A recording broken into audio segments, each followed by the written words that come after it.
La traducción literal de Venture Capital es capital de riesgo, ¿no? Es lanzarse una aventura de riesgo por el riesgo que implica el financiamiento de compañías en etapa temprana.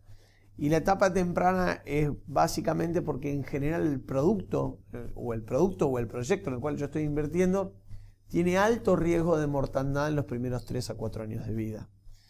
¿Qué quiere decir esto? Que ese capital que estoy invirtiendo hay altas chances de que nunca retorne. El capital. O sea, yo tengo altas chances de perder el 100% de mi inversión.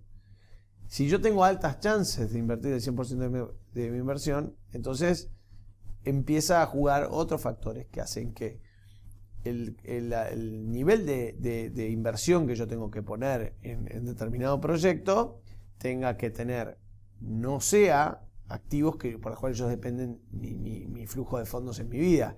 Si yo arriesgo la plata que tengo para el colegio de mis chicos en los próximos 12 meses y hay un proyecto que sé que el Venture Capital tiene varias características, pero la primera es que es de alto riesgo, entonces tengo alto riesgo de no contar con la plata del colegio de mis chicos en los próximos 12 meses. Segunda característica que tiene el Venture Capital, tiene un horizonte de evolución de mínimo 5 años, entre 3 y 5 años. Con lo cual Venture Capital no es una inversión en la bolsa en donde yo compro acciones de Apple y las vendo y mañana necesito los fondos y en 72 horas los tengo acreditados en mi cuenta. Entonces hay mucha gente que se mete en este mercado y agarra su portafolio, el 100% de su portafolio líquido, lo que sería, no sé, la caja, la cuenta corriente, la plata que tiene en la cuenta corriente, y tengo un proyecto, bueno, invierto 100% en un proyecto. Y nadie le avisó que el 97% de estas compañías mueren dentro de los primeros 3 años. Con lo cual, si vos tenés esa tasa de mortandad y sos inversor de capital de riesgo, corres un riesgo enorme, por un lado, pero el emprendedor no tiene la culpa, porque vos ya sabías que existía un 97% de probabilidades. Entonces, ahí está el primer problema. Tenemos poca educación en inversión de capital de riesgo en la región. Mucha gente, mucho dinero disponible, pero hay muy poca gente capacitada para realmente saber cómo invertir capital de riesgo en el país. En el país y en la región en general. ¿Por qué? Porque no tenemos track record en Venture Capital en la región. Es muy poca gente sabe realmente lo que es capital de riesgo. Con lo cual, esto también va a tener que cambiar. No solamente en la educación del inversor, porque tenemos que generar una cultura inversora, porque te hago el paralelismo con Estados Unidos. Un chico que sale del college en Estados Unidos sabe, porque sus padres lo hacían así, porque sus tíos lo hacían así, porque su familia, porque sus amigos, porque los hijos de los padres de sus amigos, sabe que el 7% de su portafolio líquido, solo el 7% de su portafolio líquido, puede destinarlo a inversiones de alto riesgo, porque implica alto retorno. Hasta ahora te conté la parte mala del capital de riesgo, la parte buena es que las tasas de retorno del capital de riesgo supera un 30-40% anual en dólares. Con lo cual, que no es una tasa que te dé un bono del Tesoro americano. Con lo cual, alto riesgo, alto retorno. Al tener alto retorno, debieras una parte de tu portafolio líquido apostarla en es como cuando vas a la ruleta y vos decidís ¿qué invierto?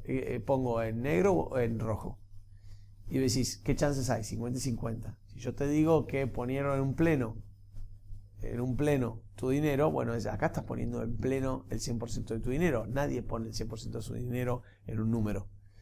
Podés poner el 10% de lo que tenés en la mesa en un número o un 5% de lo que tenés en la mesa. Bueno, eso es Venture Capital.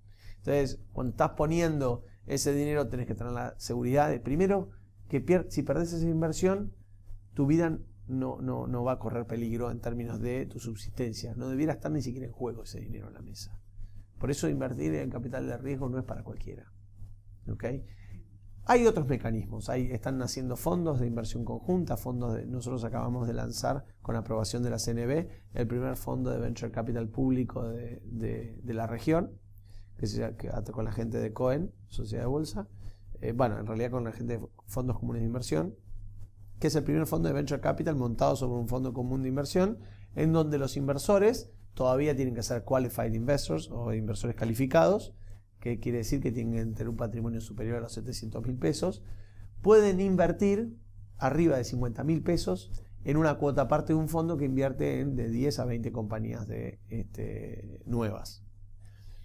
ese tipo de productos son los que van a empezar a surgir, y eso le va a permitir al capital, al emprendedor y a las empresas nuevas acceder a capital de riesgo más barato, y al fondo de capital de riesgo le va a permitir fondearse públicamente, salir y decir, bueno, ¿quién quiere poner dinero? E incorporar a los inversores institucionales que hoy no están poniendo dinero. O sea, las compañías de seguro debieran tener un 2, 3, 4% de su portafolio invertido en este tipo de industria. O el ANSES, que es nuestra jubilación. Si yo quiero que la plata que estoy poniendo en mis impuestos debería estar invertida un 2, 3% en este tipo de industria, porque no solo por el retorno, sino porque lo que estás invirtiendo es el futuro de tu país. Porque lo que hace un emprendedor es innovación. Y si vos querés que tu país crezca y crezca la industria y crezca el empleo, lo lógico sería que inviertas en emprendedores. Ahora, no tu dinero, sino en conjunto con otros inversores, administrado por un fund manager que tenga experiencia en invertir en esto, por lo menos en más de 5 o 10 años. ¿Qué quiere decir? Que haya perdido plata, que haya ganado plata, que haya emprendido, que tenga tu experiencia.